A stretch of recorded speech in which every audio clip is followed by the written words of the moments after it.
Guest of the day, we've got Danny Gomez with us, of course, host of Net Zero Carbon. And Danny, welcome to the show. What are we talking about today? What's on the menu? Not corn. So this is my last week at FreightWaves, and it's been a fun run, but wanted to spend the day talking really about all the lessons learned and what I think, I hope are some takeaways and some key points, things that I've learned. And so, just kind of kicking it off here, we talk about this often, and it feels like in the industry, I think my big takeaway is that people are turning attention towards sustainability. And again, the focus of Net Zero Carbon, both the show and just all the efforts we've been doing around the product side has been, let's learn as much as we can about what's happening in transportation as it relates to sustainability. Let's highlight all the awesome things that are going on, from renewable fuels to EV to operational efficiencies and some cool partnerships.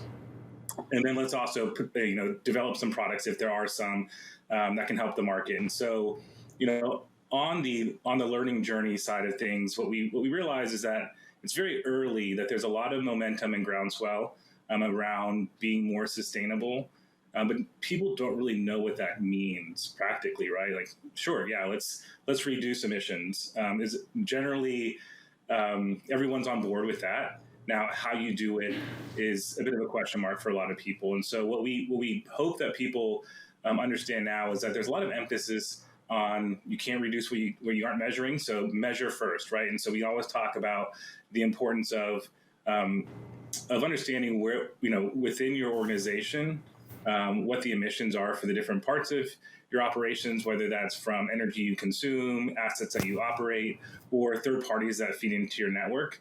And then once you kind of have a really good understanding of what your footprint is, then you can really start to do the analysis of, okay, where are the big chunks and the low-hanging fruit? Like, what's that intersection look like of things that I have the control today to impact? And then, I think what we commonly hear that renewable fuels feels like one of those low-hanging fruits. It's not low-hanging for everybody, depending on where you are in the country and what the supply looks like. But, there are a lot of drop-in fuels that are being developed that can reduce emissions. And so I think that's where the industry is at right now, is more and more people are trying to understand where they're emitting, what parts of their business have the largest emissions, and what are the opportunities to either partner or to adopt technology to reduce those things. What we've been talking about at FreightWaves internally on the product side is, okay, how do we meet those needs from a product offering perspective? We have Sonar, which is a platform that is used to understand the market dynamics, supply and demand. Michael Vincent, I know you're constantly posting about those macroeconomic factors on LinkedIn and what it means for the industry and how to interpret those things. What can we do as it pertains to sustainability? What is an interesting thing for FreightWaves? What role could we play? Footprinting is an area where we've got a prototype, and there's a working group who's pressing on that and seeing if that is something that is useful for the industry. I think increasingly it feels like benchmarks, right? FreightWaves is very well known for creating benchmarks, whether that's reject indices, whether it's the track index that we publish that always gets talked about even right before this segment on, what's the National Truckload Index? What are these lane specific rates? Imagine if we were publishing emissions stats, emissions benchmarks. This is what the industry on average emits across this lane. How are you performing on that lane? How do you communicate internally to your stakeholders your performance against that lane? How do you communicate externally to the people who are purchasing your services how you perform on those lanes? And I think that is a very interesting first step in a larger story, which is how do we come together as an industry, understand and benchmark against each other rather than just ourselves? And then how do we use that information to incentivize investments into reducing emissions? And so one example of that is, let's say, for instance, we had a program where there's these nationally published accepted benchmarks. And if today you beat those benchmarks, you're doing it likely because you have a bilateral agreement with a shipper who wants to see you, run that route as a full EV route, right? That's an example. But it could be the case where you're making investments in your assets to reduce emissions, but you don't have that upfront, commitment to incentivize you to do it. So how do we then transfer those investments? How do we put a monetary value and price around reductions of emissions? Well, if we start to understand what a benchmark is, then we can measure our performance against a benchmark. And then we can communicate those things to would-be purchasers of logistics services and say, hey, look, I am generally 25% below the benchmark.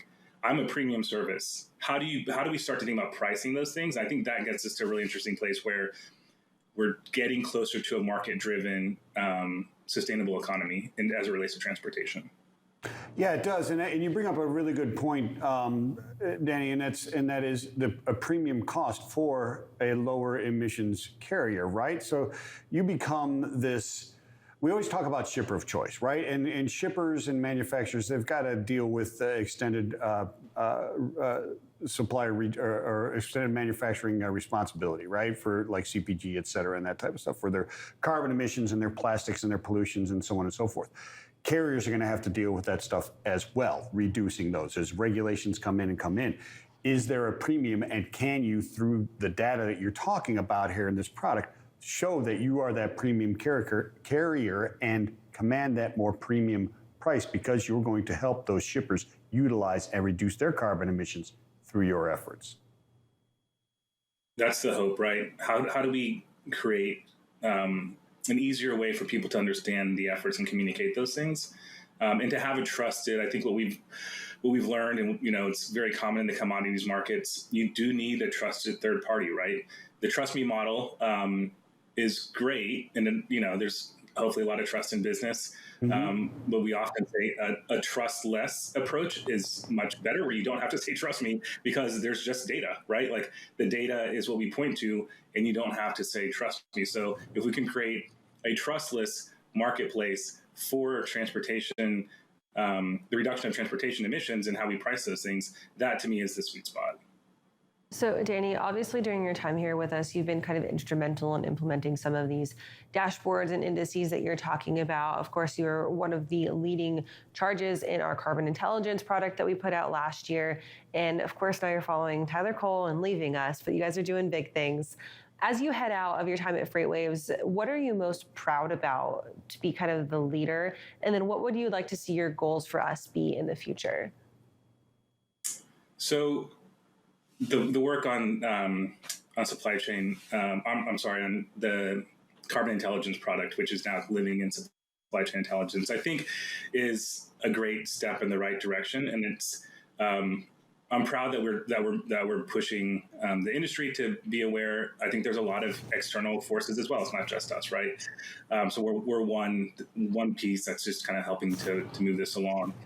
What is really unique that we did here is launch the National Truckload Index. And again, I know that the previous segment was talking about this.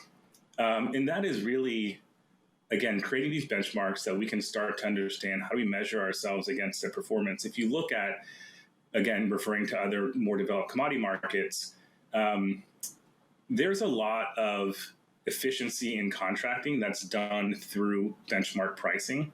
And so what I hope that, when I met Craig, 6 years ago, one of the things that he described, and he often does this in a room of people who don't understand how the transportation market works, is that, what is a rate card? How do we think about, not being able to walk away from a committed service that you're providing, and, just the overall inefficiency of how pricing works in transportation.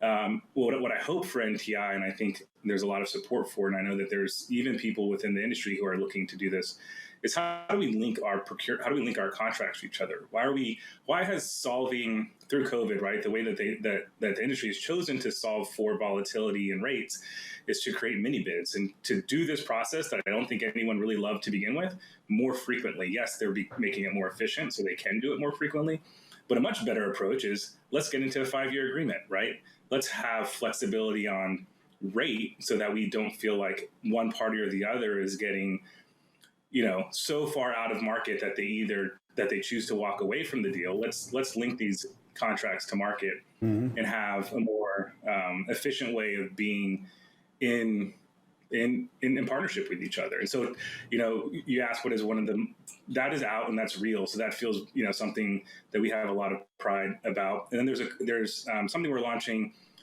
this Thursday, so stay tuned. It's the ability for us to have in partnership with an index provider, a way to look at sector performance, the public sector performance in transportation, and really focus on companies that are the next generation or leading and shaping the next generation of transportation.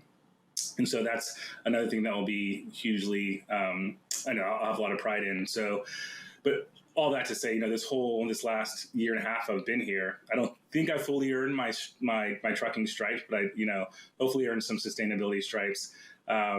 It's been an eye-opening experience. I think the whole world is more aware of what's happening in supply chain. And as an energy professional, markets professional, I'm so much more aware of how important, how integral supply chain is to really just to everyday life. And I think that's going to be a huge takeaway for me. Excellent stuff. Thank you so much, Danny. It's been a pleasure working with you. Actually, I've been working with you for longer than a year and a half, back to the roadshow days, traveling around the country. But Exactly. yeah, it's been a pleasure, my friend. God bless. Thank you. All right, and of course, as Danny mentioned, we'll have him back on Thursday to talk a little bit more about that exciting announcement. Right now, we're going to take one last quick break, and then we'll be right back to wrap up your show on this Tuesday morning in just a few minutes.